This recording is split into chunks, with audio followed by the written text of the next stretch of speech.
Hi girls, happy Friday.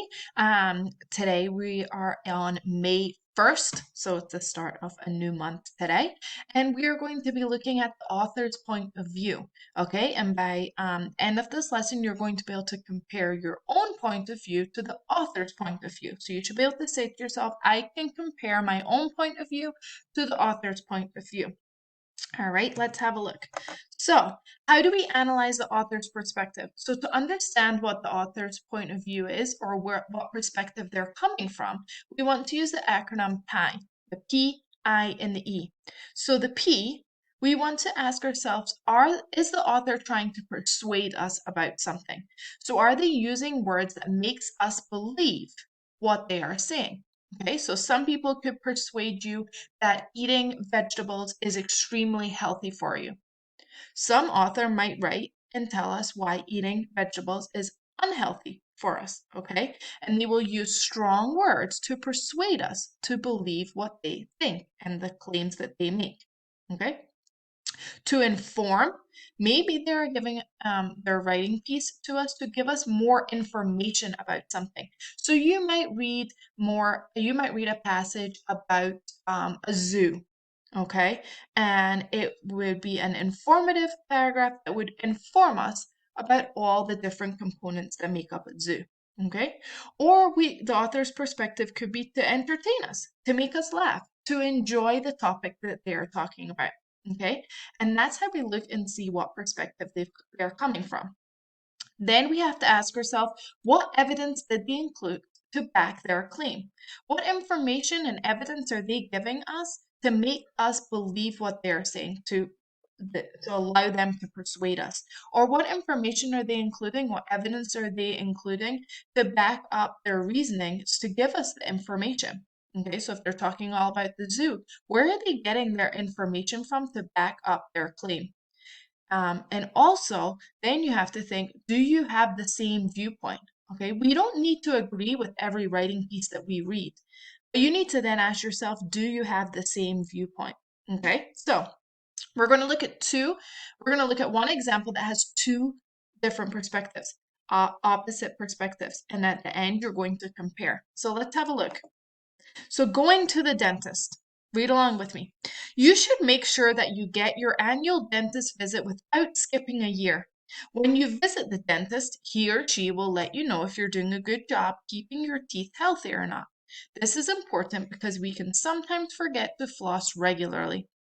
Also, we may not be flossing or brushing our teeth correctly, and our dentist can tell us that. Dentists are important for more than just broken teeth or cavities. They keep an eye on the general health of your teeth and mouth. Did you realize that bad dental hygiene can actually affect other parts of your body? Make sure that you don't skip your visits. All right? So, the author's point of view is, let's have a look. The author's point of view was to mostly inform us, so it was informing us about going to the dentist, but to perhaps persuade us also. Okay, so from reading that, I know that the author's point of view is that we should go to the dentist yearly. No excuses to not go. Okay, they firmly believe that going to the dentist is something that we really need to do. And the evidence they included to back up their claim, they said that the dentist will let you know if you're doing a good job. Okay, if you don't go to the dentist, how do you know if your teeth are ever getting cleaned properly? So they're supporting their belief and their viewpoint that you should go to know if you're brushing your teeth and flossing correctly. Often we forget to floss regularly, so the dentist will remind us, but we'll also make sure that we're at least getting that done when we go visit the dentist. In the text, it also said dentists check our overall health of our mouth and teeth. Okay, so they're saying you should go because the dentist is going to check your overall health of your whole mouth and your teeth, which we go check our body at the doctor sometimes. So maybe you should be going to the dentist to get your mouth and teeth checked. Okay, more evidence that was included to back up their viewpoint is that bad dental hygiene can affect your other body parts. Okay, so they're saying in their viewpoint that if you have bad dental hygiene, other body parts can be negatively affected from this. Okay, so the author's viewpoint from about going to the dentist is that you should go yearly without a doubt, and they put in 4 and more different claims in there to really tell us why you should be going. Okay? Now, just because you read it, that doesn't mean you need to agree with that. You might think you don't need to go to the dentist. So you need to be asking yourself, do I agree? How might my viewpoint be different? Or maybe you think, yes, I do agree with what they're saying. Let's have a look at the opposite example. So this is another text called Going to the Dentist, but let's have a read of this one. Visiting the dentist can be boring. When you arrive, you have to sign in and then wait in the lobby. When they finally call you back to the dentist area, you're placed in a highly uncomfortable position while a dental hygienist and dentist examine your teeth. While all of this is happening, you have to hold your mouth open as wide as you can and try to keep your tongue in a far corner of your mouth. When it is all said and done, the dentist will just remind you to continue brushing and flossing on a regular basis. It's a waste of time. Honestly, the only time you need to go to the dentist is when you break or chip a tooth. So we can see that this text is the opposite. This text is saying you don't need to go to the dentist. It's not very important. It's not needed, and you should only go if you have a break or a chip in one of your teeth. Okay, so let's have a look here. The author's point of view was to inform us, but also perhaps persuade us. Okay, so it's giving us information and persuading us that you don't need to go to the dentist.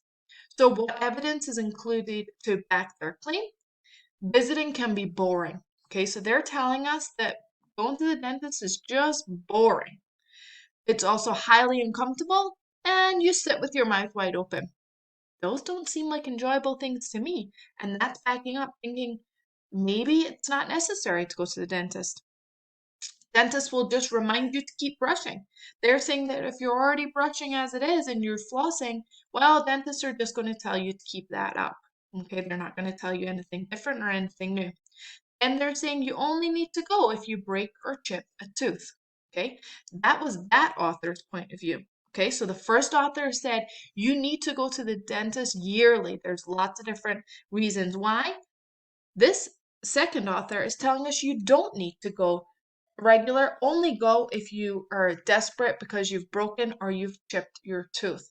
And both authors give reasons why they believe that you should or should not go. Okay? Now it's your turn. Write a short paragraph answering this question. What author's point of view do you agree with? Do you think going to the dentist is a positive thing? Do you agree with the first author?